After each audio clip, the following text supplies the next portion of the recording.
It's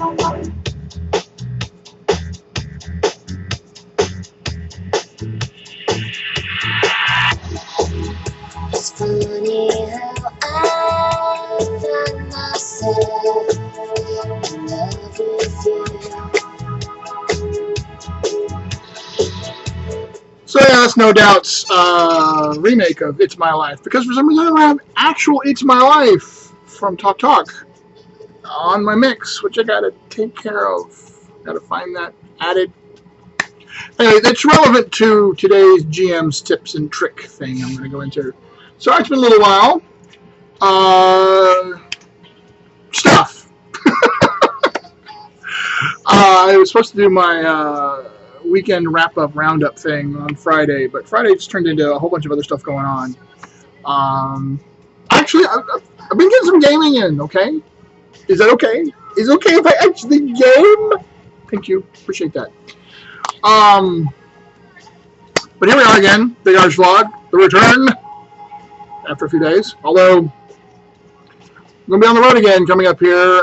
Queen City Conquest is this coming weekend. Corinne and I, since we're driving from Rocket City, a.k.a. Huntsville, to Buffalo, New York, we're leaving Wednesday night after she gets off work. Corinne, by the way, works for the parent company of Drive Through RPG and RPG Now and Drive Through Comics and Drive Through Cards and all that kind of stuff. So she's in the customer service thing. So if you need customer service, you often are getting helped by her. So, you know, even though I'm not officially with the company anymore, although I've got a very good relationship with them and I sell my stuff through them, it's still a family affair. Anyway. Yeah, but we'll be on the road. I'm going to try to be better about doing Big R's vlogs while on the road this time than I was while at Gen Con. Gen Con is just, it's insane. It's impossible. By the time I get back to the room, I'm dead. We'll see. We'll see. Alright. I've been doing a lot of updates on Shaintar. Hang on a second. Let me move this. I got that 2 monitor thing. You guys know, some of you guys remember seeing that when I was displaying it before. Pretty sweet setup. But I had my my notes for this thing put on the other monitor, and now I need to bring it over to this monitor so I'm not constantly looking over there. So I know it's got to be somewhat distracting for you guys. Never did quite figure out what to do about the eyeglasses thing. I look down like this, but then, I don't know, it just doesn't seem, it's not natural, so I'll try. But anyway, I've been working on the Shaintar a lot lately because, well, Esther Knuckles, one of my wonderful players, she is going to start running a campaign, a Shaintar campaign, that I'll get to play in. So, and she wants to do it in Shaintar. She's got a really cool concept. This is the second concept for a campaign that has come across the Justice in Life desk for Shaintar. So it's high time I go ahead and knock this stuff out. So, unshadowed Shaintar racial edges. I've updated it, so if you're on the Shaintar site, look in the forums. I've updated the stuff, the basic racial template for the Shaintar, to add in a couple of cool things. They get keen face senses, which they pretty much should have had, and I also added in the shadow, the seduction of shadows thing, which is kind of a cool thing there, so that you know, they're constantly battling. It's kind of like that whole dark side thing for Jedi, right? You got there's that temptation, so you got to constantly deal with that. So anyway, what was I going? Okay, I was just changing the music up a little bit. Let's see. So anyway, I've been working on that. So more Shaintar stuff is going to become available.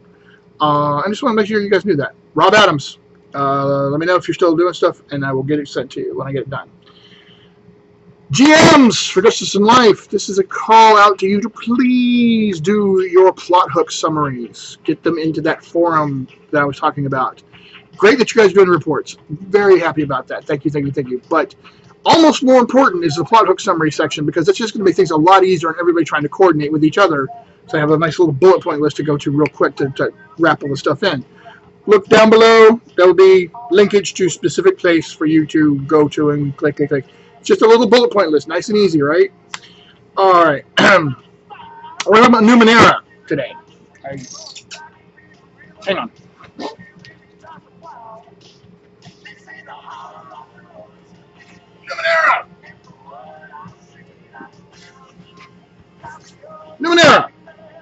I got mine.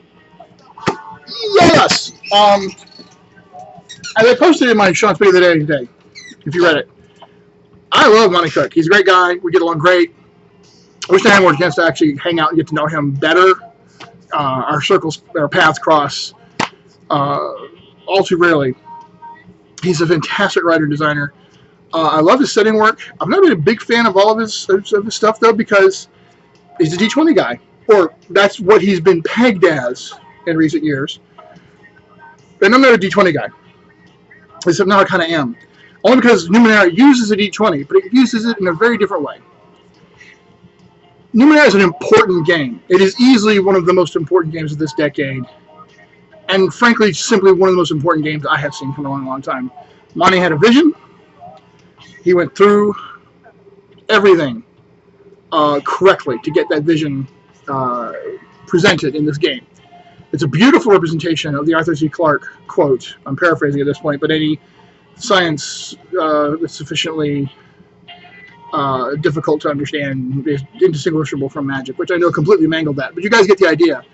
Wonderful, wonderful setting, but the mechanics are quite brilliant. And I've only just gotten to the first couple of dozen pages, but that's how easy it is to really delve in at the beginning. He presents it beautifully. He takes all of that amazing experience, and he and Shanna, Jermaine, and everybody else who's been involved in this thing, and the artists, oh my God, Kieran Yanner is just amazing, and then the rest of the team on that, which Jason Ingalls, one of the artists, by the way, so not surprising, the best in the business are in that book. Gorgeous. I mean, it's been a while since I've been this excited about a game outside of Savage Worlds, which I'm a huge fan of still, but this is a game I would dearly love to play. Just saying, okay? Alright, anyone else notice that has read Numenera that you could change some of the names of things and totally run a variant of John Carter's Mars setting with that? Now, more like the movie than the original books, but I like the movie. So, I mean, I just think it would work beautifully for that. And some of the people think like Thundar the Barbarian, some of the other stuff. Wonderful. Yes, absolutely. Science, fantasy kind of stuff really is what we're talking about there. Beautiful, beautiful stuff. The other night we played something that will blow your mind, because it blew mine. Cards Against Humanity in character. Each person at the table picked a character in one of the campaigns that we're playing. Some played picked a character from one of the many Shaintar campaigns. A couple of us picked our characters from the Crew campaign, which is a modern-day horror fantasy game that Corinne runs. And we each just picked a character at random, and we just sort of like cosmological, time warp, wormhole, timey-wimey thing, boom. And we somehow all knew enough about the cultural references to be able to play the game without having to completely play it stupid. But we did it in character voice, and character attitude. Weird and cool. I recommend it to my RPG peeps who have Cards Against Humanity. It puts a new twist on the whole experience. Okay, my last thing is GM's tips and tricks. Day in the life sessions. I'm actually working on a system of mechanics to apply it specifically to how to do it for Shaintar and Savage Worlds games. And as I've been doing this, I wanted to encourage all of you who are GMs out there to consider doing this once in a while. I did this with a Supers game I ran a little while back, and it was hugely popular. And my players have been begging me to do more of this kind of thing. Day in the life basically is... It doesn't have to be a day, by the way. It could be like a week or something. But basically the idea is, what happens when these guys are not busting down doors, blasting away, hacking away, spell casting away, epic, oh my god, everything's happening, and we're all in the middle of, oh my god, hell. What happens when they're just at home or just hanging around, you know, and a day of that kind of thing? I mean, these are great interlude-type stories that happen in fiction and in media.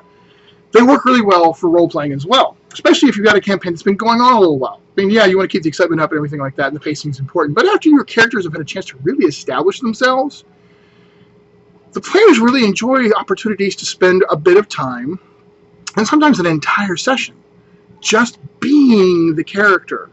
You know, getting up in the morning, having breakfast, going out and taking care of a few things. Now, you can weave some storyline stuff in there and some adventure stuff. This works particularly well for what I like to call home-based games. Basically, I break up role-playing games into two types: quest games and home-based games, right? Quest games are, we're a group, and we're traveling around the world or around the universe or whatever. We're constantly on the move. That's a quest game. Harder to do, but not impossible to do a day in the life kind of thing with that. Home-based games, easy to do, and superhero games are classically awesome for this. But police-type games, military-type games, sci-fi games, where basically you could be on a quest, but still have a home base because you're on a ship and the ship's going around, or pirate game where you're on the ship or whatever. Really interesting stuff. And basically all you really have to do is set up the basic parameters. Here's a day, here's where we are. Each of you think about the things you want to accomplish in that day or in that week, for example. Week in the life. And then just do a round robin thing, right? And as people start to interact with each other, they start to connect and intertwine and then break off and intertwine and break off. And you can just do bits and pieces and vignettes and just let them go. And sometimes the role play will just completely take over. And sometimes you got to inject a little something if it starts to slow down.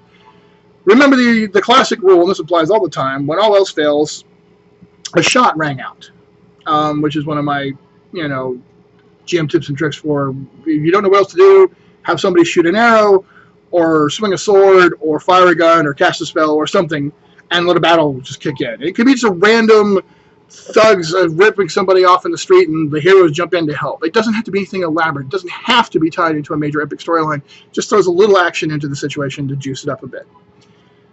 So think about that, folks. Think about an opportunity to give your players that chance to really delve into their character's backstory, into their daily lives, into their relationships, into their projects that they want to accomplish outside of just killing crap and saving mother and country and all that stuff.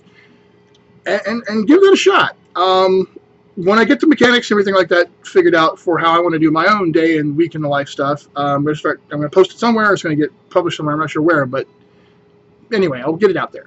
So that's what I got today on your Monday, August 26th. Hope you guys had a great time gaming this weekend. For those of you going to be in the New York area or nearby, come on and see us at Queen City Conquest. It's going to be a good time. Peace out.